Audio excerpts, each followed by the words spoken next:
এগো সীমানা ভাগ করে দিলাম, এই পাশ আমার মেয়ের আর ওই পাশ তোমারে। আমরা সামনে থাকবো, তুই পিছনে থাকবি। তোর ভাবি যেটা করেছে ওটাই ঠিক, তুই থাকবি পিছনে, আমি থাকবো সামনে। আর যদি এই কথার অমান্য হয়, বাপের লাশে দাপন হবি না। কি যত বড় মুখ না তত বড় কথা। তুই আমার গায়ে হাত দিলে। খাচ্চর মহিলা আমি ছাড় করছি, ফল ভালো হবে না। টেহা তোকে আমি ভালো করে দেবো নি, টেহা নেবো না। আসো মামার বাড়ির আবদার, তুমি 5 লাখ টাকা আমাকে দিবে তাই না? ওরে বাবা, ছোট লোকের বাচ্চাদের স্বভাবই এইরকম, টেহা জীবনে চহে দেই চাও।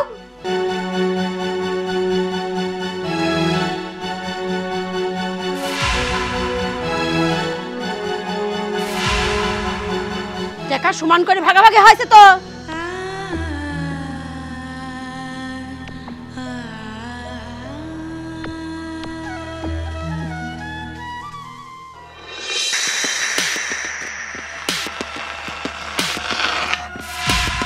এগো সীমানা ভাগ করে দিলাম, এই পাশ আমার মেয়ের আর ওই পাশ তোমারে। বুঝাও বাবা রে, আইসে দেহ বাড়ির কর্তা, মনে হচ্ছে এই বাড়ির সয় সম্পত্তি সবকিছু উনির নামে, যে উনি এসে ভাগ করে দিচ্ছে। শোনো, এই বাড়িতে আমার মেয়ে থাহে, জামাই থাহে, এই বাড়ির কোনো কর্তা কর্তি নেই, আমি মুরব্বী তাই আমি ভাগ করে দিলাম।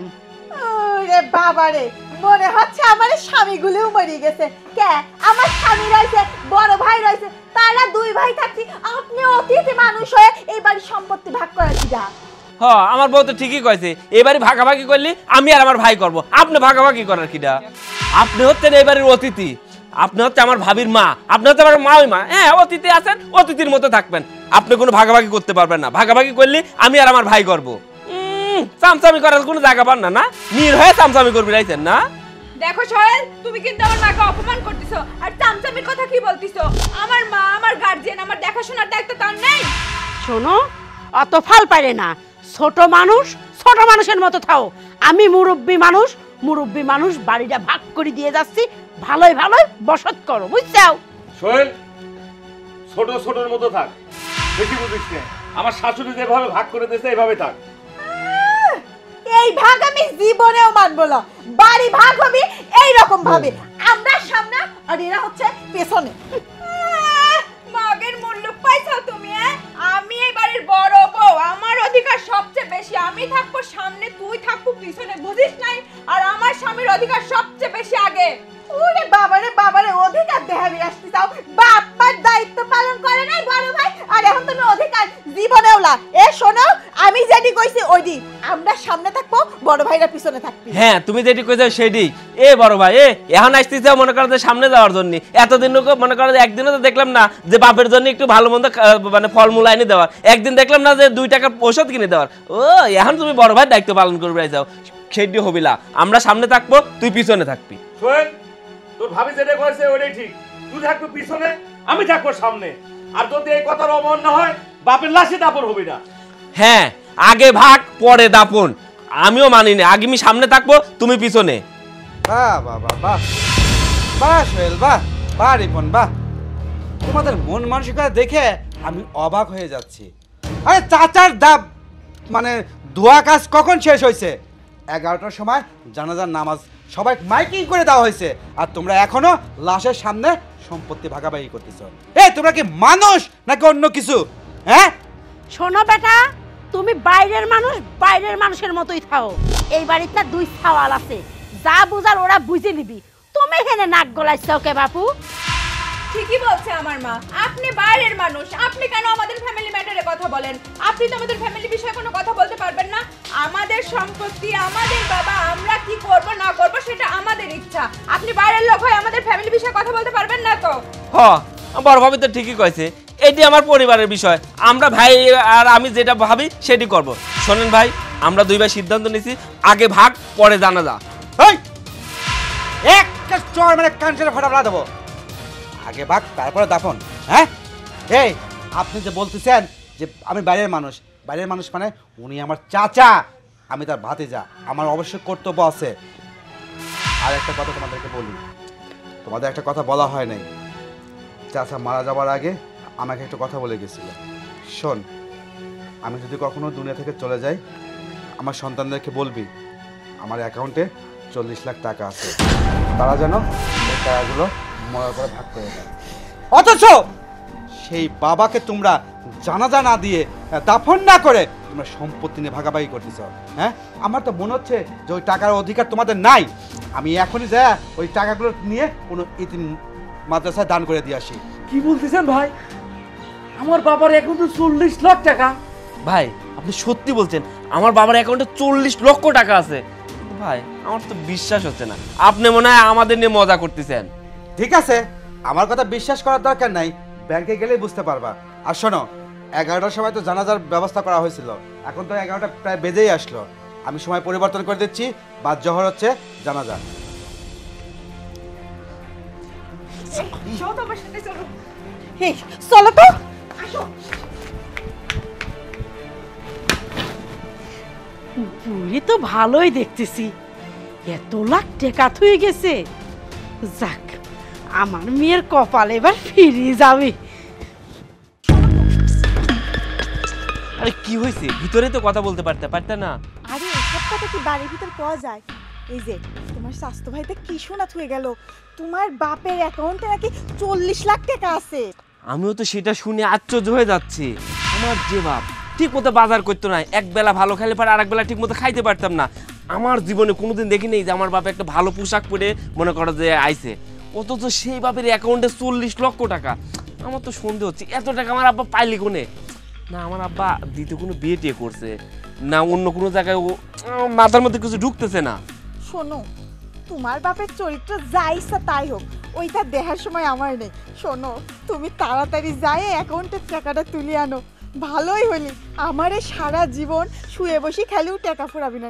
শোনো না, আমার সেই ইচ্ছা বুঝছা, শহরে আমার একটা বাড়ি হবি, আমরা শহরে থাকবো। আর আমার সেই শখ, আমার গায়ে পা থেকে মাথা পর্যন্ত গহনায় মোড়ানো থাকবে। মনে হচ্ছে আলাদিনের চেয়ার এক পায়ে গেছি। তুমি যতগুলো বায়না দিচ্ছ 40 লাখ টাকা মোট তোমাকে দিলে তো এগুলো মোট শেষ হইলা। তোমার মনে ভুলই গেছে যে এই টাকা আমার 2 ভাগ হবে, আমার ভাই আছে না। আর শোনো, মোট টাকা যদি আমরা এইভাবে খরচ করে ফেলাই তাহলে আমাদের বাকি জীবন কিভাবে কাটবে? তুমি কলার হয়ে গেল। শোনো, এই টাকার ভাগ আমি কারুক দিতে পারবো না। তোমার বড় ভাই হয়তো 2-4-5 লাখ টাকা দেবো না, কিন্তু মোট টাকা আমি দেবো না। আমার যত স্বপ্ন আছে সব তুমি এই টাকা দিয়ে পূরণ করে দিবে। আর একটা কথা, তোমার বাপের সেবা যত্নগুলি কিডা করেছে? এই আখি করেছে। তোমার বাপ যে এই যে বিছনায় পড়েছিলি টানেছে কিডা? আমি টানিছে। আর এই যে ওষুধ পানিগুলি কিডা এনে দিয়েছে? তুমি আইন দিছাও। তোমার বড় ভাই কি চালি না টাকা খরচ করেছে তোমার বাপের জন্য? যে টাকা পয়সা এখন তোমার বড় ভাই দেবো, একটা কানা করেও দিবি পারবো না। এই তোমার এসব উল্টাপাল্টা কথা বাদ দিবে, আগে টাকাটা হাতে পাইলেই তারপর যা ইচ্ছা তাই করে নে। আর শোনো, আমার ভালো লাগতেছে না, ও গোসলের পানি তুলে দাও, আমি আগে গোসল করব তারপর ব্যাংকে যাব। আচ্ছা, তাড়াতাড়ি আসো। চলো। হেনে টানিলে কোনে যাচ্ছ তুমি? হেনে নিয়ে আসবো না, কোন জায়গায় নিয়ে আসবো? সামনের গেটে তোমার ছোট ভাই আর ছোট ভাইয়ের বউ দাঁড়ায় আছে, তুমি দেখো না? তোরা তারা থাকতে তো আমার সমস্যা কোন জায়গায়? তোমার সাথে আমার কথা আছে। কি কবে কও? আচ্ছা, হঠাৎ করে তোমার বাবার অ্যাকাউন্টে এতগুলো টাকা আসলো কোথায় থেকে? আর আমি তো ওইটাই ভাবতেছি, আমরা 2 ভাই, আমরা জানলাম না আমার বাপের অ্যাকাউন্টে এত টাকা। আমার স্বাস্থ্য ভাই কিভাবে জানলে এই টাকা এতগুলো? তা আবার 1-2টা টাকা না, 40 লাখ টাকা। বুঝছো কি তুমি? আরে আমি তো ওইটাই কই, আমার বাপ তো ভালো মানুষ, আমার বাপ তো ব্যবসা বাণিজ্য করেছে, কিন্তু এত টাকা করতে আসলো আমার বাপের কাছে? আমি এই জিনিসটা তো বুঝতেছি না। এতগুলো টাকাই যেহেতু তার ব্যাংকে ছিল, তাহলে এতদিন আমরা এইভাবে ছিলাম কেন? নুন আনতে পান্তা ফুরাইতো, এক একদিন খাইতেও পারছি, নাও পারছি। কেন বলো? এটা আমিও তো জানি না, কিন্তু আমি ভাবতেছি যে আমার বাপ ব্যবসা করতো, আমার বাপ নামাজ কালাম পড়তো, আমার বাপ তো অবৈধ কোনো কিছু করে নাই। এত টাকা করতে আসলো আমার বাপের? আচ্ছা যাই হোক, এখন সেগুলো বাদ দাও। 40 লাখ টাকা যেহেতু, এই টাকার কিন্তু সমান ভাগ হইতে হবে। একটা টাকাও যেন এদিক থেকে ওদিক না হয়, আমিও তোমাকে বলে দিলাম। তুমি কি পাগল হয়েছো নাকি? এই 40 লাখ টাকা একবারে সমানে সমানে ভাগ করব, একটা টাকা আমার ভাগ বেশি দেবো না। এতই সহজ? তোমার ছোট ভাইয়ের বউ যেরকম সবসময় আমার সাথে গায়ের সাথে গা দিয়ে ঝগড়া বাঁধায়, আর ও এই টাকার ভাগ এত সহজে আমাকে নিতে দিবে? নিতে না দিলেও জোর করে কিন্তু নিতে হবে, আমি বলে দিলাম। আর এতক্ষণ দেখো গা, তোমার ভাইয়ের মাথা একবারে চিবাই চিবাই খায় ফেললো। ওই টাকা একাই ও আত্মসাৎ করবি। আর শোনো, এই টাকার যদি সমান সমান ভাগ না হইছে, এই বাড়িতে কিন্তু আমি তুল কালাম উঠাই দিব বলে দিলাম। আর শুধু তাইও না, আমি লাশও দাফন করতে দেব না। তুই কোনো চিন্তা করে না, আমি কি মরে গেছি নাকি? এই বাপের 40 লাখ টাকা একবারে সমানে সমানে ভাগ হবে। তুই এই বিষয়ে কোনো টেনশন করে না। কথাটা যেন মনে থাকে, টাকার যেন সমান সমান ভাগ হওয়া চাই। আর তা যদি না হয়, তোমার একদিন কি আমার একদিন। তাড়াতাড়ি ব্যাংকে যায় দেখো সবকিছু ঠিক আছে নাকি। এই বিষয়ে তুমি চিন্তা করে না, আমি দেখতেছি। তুমি চলো চলো। যাক, বুড়িটা যে তাও মরেছে, বাঁচিছি। বুড়িটা যে এত টাকা ব্যাংকে রাখি গেছে তা তো জানতাম না। এইবার মনে হয় আমার মেয়ের একটু কপালে সুখ হইলি, কতগুলি টাকা পাবি আমার মেয়ে। কিন্তু এই বুড়ির যে ছোট বেটার বউ, এ আবার যে দরজালের দরজাল, না জানি আবার ভাগাভাগির সময় বেশি টাকা নিয়ে ফেলা দেয়। আমার নামও অনামিকা, আমার মেয়ে কম টাকা দিয়ে তোমার ছোট বেটার বউ বেশি টাকা নিবি, এ আমি হতি দেব লাই। হ্যাঁ, আসুক তো টাকা নিয়ে, টাকা খাবলা দিয়ে আমি নিজে হাতে ভাগ করবো।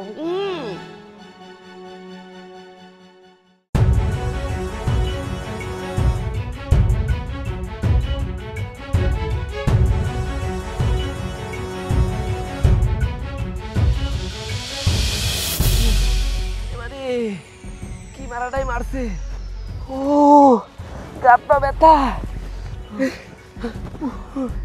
ভাই সব শেষ হয়ে গেল ভাই। সে টাকা পয়সাগুলি পাইছিলাম সব টাকা মারি গাড়ি নিলি ভাই। আমার সাথে এমনটা কিসের জন্য হলি ভাই? আমরা মানে বড় ধরনের কোনো পাপ করে ফেলছি ভাই। আমরা বাপের জানাজা না দিই, বাপের লাশ বাড়িতে রাখি, বাপের টাকা ব্যাংকে দিলে তুলতে গেছি। আমাদের এতে অন্যায় হয়ে গেছে। না হলে আমরা টাকা তুলে আসার সময় আমাদের ডাকাত ধরবে কেন? আর আমাদের কাছে যে টাকা আছে, এই ডাকাতি বা জানবে কিভাবে?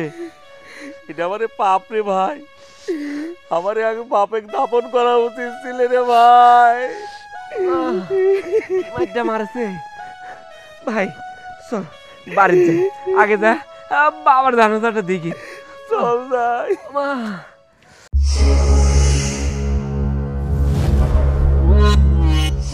কই, ওরে তো এখনো কোনো খবরই নেই।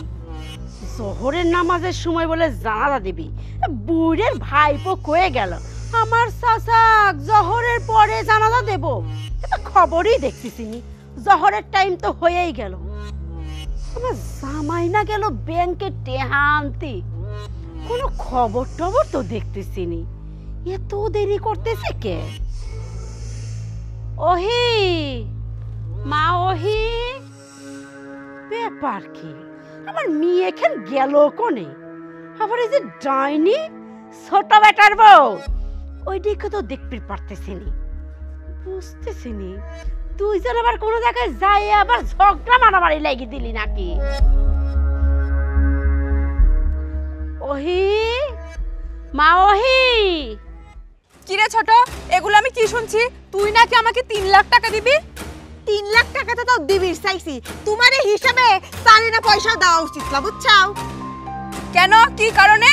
কি কারণে? হ্যাঁ, এই যে শ্বশুরটা পড়েছিলি, শ্বশুরটা দেখাইছে কিটা? এই আখি দেখাইছে। শুধু শ্বশুর তোলা, শাওরিকে দেখেছি আমি। শাওরি আর শ্বশুরটা বিছনায় পড়েছিলি, সেবা যত, ওষুধ পানি, খাওয়া দাওয়া সবকিছু এক হাতে করেছি। আর এই টাকা নেওয়ার সময় তুমি হাত বাড়া দিচ্ছাও, সেটা তো আমি মানি নিতে পারবো না।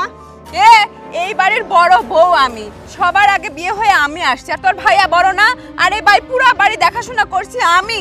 উরে বাবারে বাবারে, কি এমন দেখাশোনা করিসাও? খালি পায়ের উপর পা তুলে বসে বসে গিলিসাও। শ্বশুর শাশুড়ির যত্ন কি একবারও করিসাও? আমি শ্বশুর শাশুড়ির যত্ন করছি, তাই শ্বশুর শাশুড়ি যা আছে সবকিছু আমার। একটা চারি না পয়সাও তোমারে দেবো না। 3 লাখ টাকা দেবি চাইছে, ঘষি মজি না হয় আর 2 লাখ টাকা বাড়া দেবো না। 5 লাখ টাকা হলে চুপ করে থাও। আর যদি বেশি বোঝে না, একটা টেহাও দেবো না। মগের মুল্লুক, এত বছর ধরে যে বাড়িটা দেখাশোনা করেছি আমি, তুই করেছিস। ছোট লোকের বাচ্চা জীবনে এতগুলো টাকা চোখে দেখেছিস। শোন, আমি ভালো ভালো করে দিচ্ছি, 20 লাখ টাকা থেকে 1 টাকা যদি কম দিস তাহলে তোর সাথে কিন্তু আমার খুনাখুনি আরম্ভ হয়ে যাবে। শোন, যেহেতু টাকা 40 লাখ, সেহেতু 20 লাখ তোর, 20 লাখ আমার। কিসের 5 লাখের হিসাব করিস তুই? হ্যাঁ ভাবি, মুখ সামলে কথা কও কিন্তু। শোনো, লাগেছে টাকা নিয়ে টাকার ভিতর থাও, আমার বাপ মা তুলে কথা কও কে? ওই, তুমি কি আমার বাপ মা সম্পর্কে জানো আমি কোন বংশের মেয়ে? তুমি আমার বংশ তুলে কথা কও। বেশি কথা কইলে কিন্তু এর ফল ভালো হবে না। কি করলো? তুই বড় লোক আর আমি কি ছোট লোকের ঘরের মেয়ে রে? আমিও কোটিপতি ঘরের মেয়েই। কত কোটিপতি তা তো দেখপিরি পাকতিছে। এত বংশীয় ঘরের মেয়ে তুমি, তা তোমার মাকে এসে তোমার বাড়ি পড়িথায়। তোমার বাড়ি কি চাল ডালের অভাব পড়েছে যে মেয়ের বাড়িতে গিলবির আসে? আমার বাড়ি চাল ডালের অভাব পড়ে নাই। আমার মা আমাকে ভালোবাসে তাই আমার কাছে থাকে। তোর মা বাপ তো তোকে ভালোবাসে না তাই তোর কাছে থাকে না। লোক করো তো, ওটা আমরা বুঝি, বুঝছাও? বংশের নাম ডাক খাওয়া লাগে। যারে বংশের নাম ডাক আছে তারা কোনোদিনও মেয়ের বাড়ি এসে পড়িথায় না। দেখ ছোট, ভালো হবে না কিন্তু। আর একটা কথা বলে তোকে আমি থাপড়ে গাল ফাটাই দেব। কি কলা তুমি? তুমি আমাকে থাপ্পড় মারবা? শোনো ভাবি, আমার গায়ে যদি তুমি হাত দাও না, আমিও কিন্তু ভুলে যাব না যে তুমি আমার বড় ভাবি। কি? যত বড় মুখ না তত বড় কথা। তুই আমার গায়ে হাত দিলে? খাচ্চর মহিলা আমি ছাড় করছি, ফল ভালো হবে না। টেহা টেহা তোকে আমি ভালো করে দেবো না। টেহা লেবো না, সারা জীবন শ্বশুর শাশুড়ি দেখলাম আমি, আর তুই টেহা লেবো তোকে আজকে দেবো। আর তোকে কি করবো? তোকে মারবো না? তোর গায়ে শক্তি আছে, আমার গায়ে শক্তি নাই। আমার গায়ে শক্তি নাই? শয়তান দজ্জাল মহিলা, আমার গায়ে হাত দিস? হ্যাঁ, এই তুই কি করবো? তোকে আমি একবার শেষ করে ফেলবো।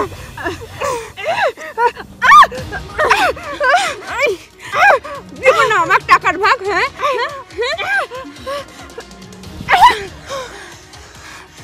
ছেড়ে দিলাম চোখ। শোন, আমার স্বামী আগে আসুক, তারপরে তোর একটা ব্যবস্থা আমি করতেছি। আমার গায়ে হাত দিস তুই? আরে যা যা, তোর মতো মেয়ে লোক আমার কি করবি পারবি? তোর স্বামী আসলে তুই আমাকে সাহায্য করবো, আর আমার স্বামী আসলে কি তোকে আমি ধুয়ে ধুয়ে চলবো না, তোকে আমি টানি সিঁড়ি ফেলা দেবো না। কি ব্যাপার, দুই ভাই ব্যাংকেতে নাইসি সরাসরি ঘরে ঢুকলি, লাশের সামনে পর্যন্ত আসলি না। এতক্ষণ ঘরের ভিতর কি করতেছে? ও, তার মানে টাকা ভাগাভাগি করতেছে।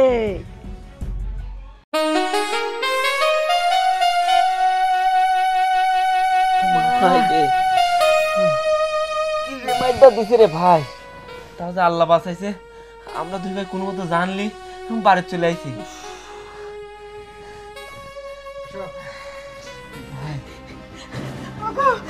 তুমি আইসাও কি?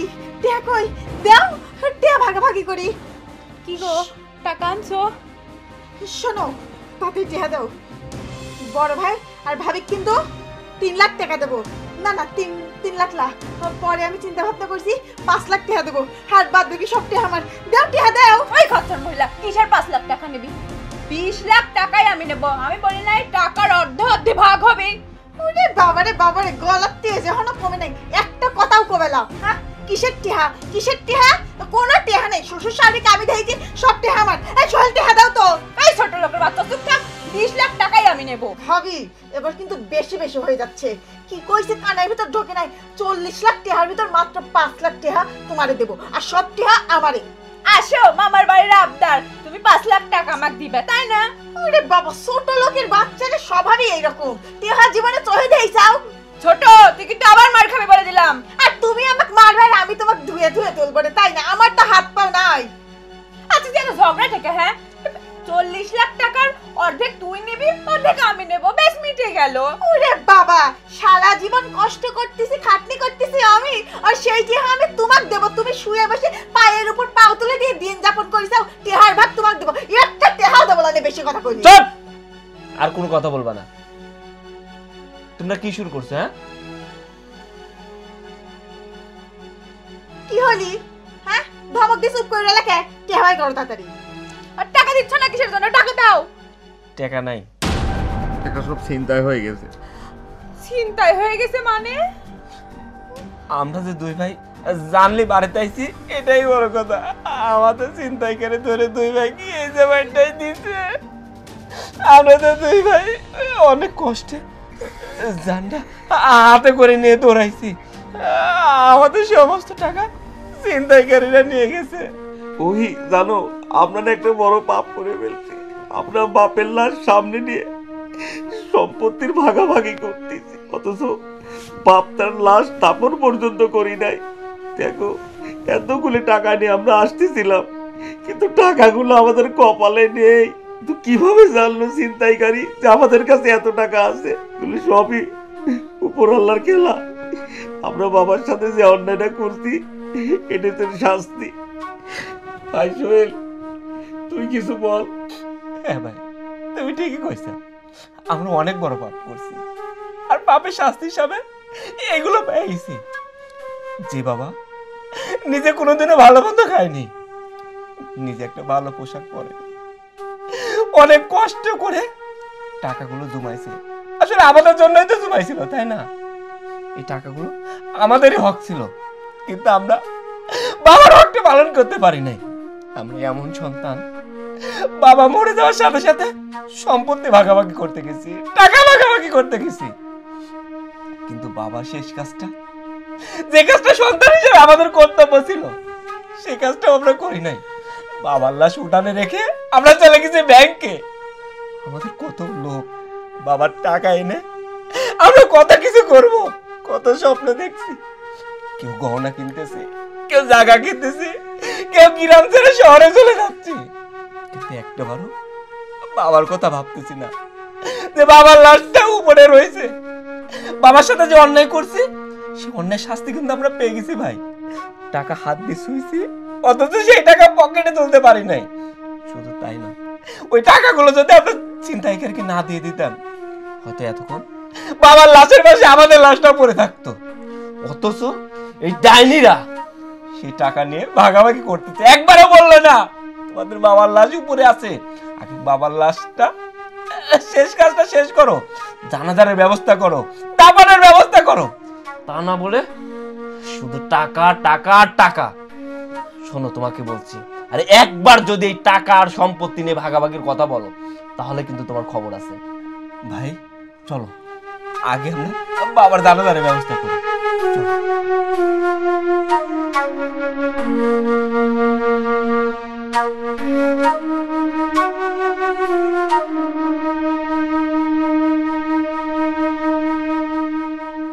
পারাই না কে এখনো, আমার তো তো অসহ্য হচ্ছে না। ভাগাভাগিটা হয়ে গেলেই দেখ মাটি দিয়ে ফেলানো যায়।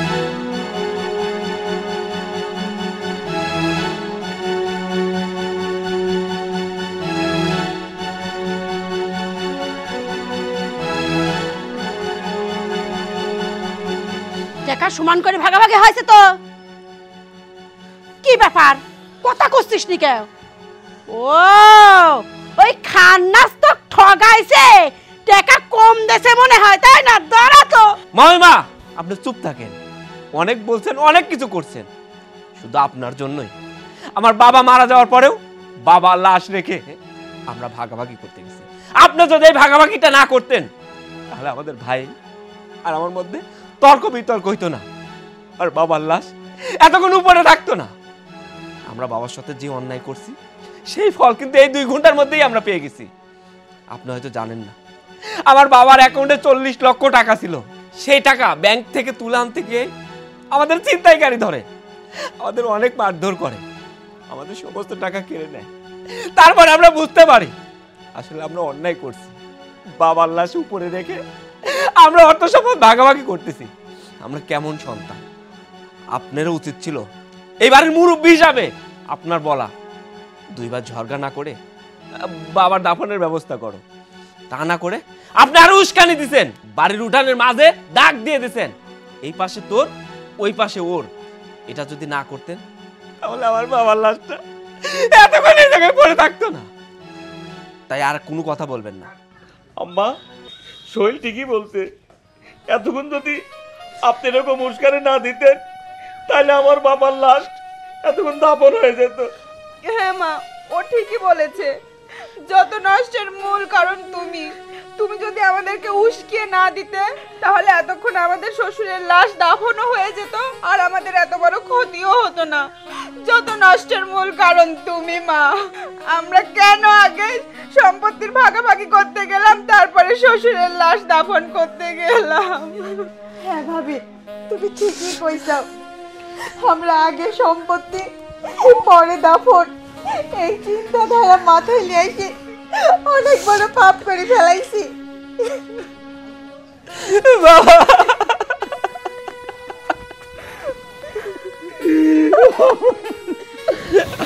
বাবা, আমাদের ক্ষমা করে দাও বাবা।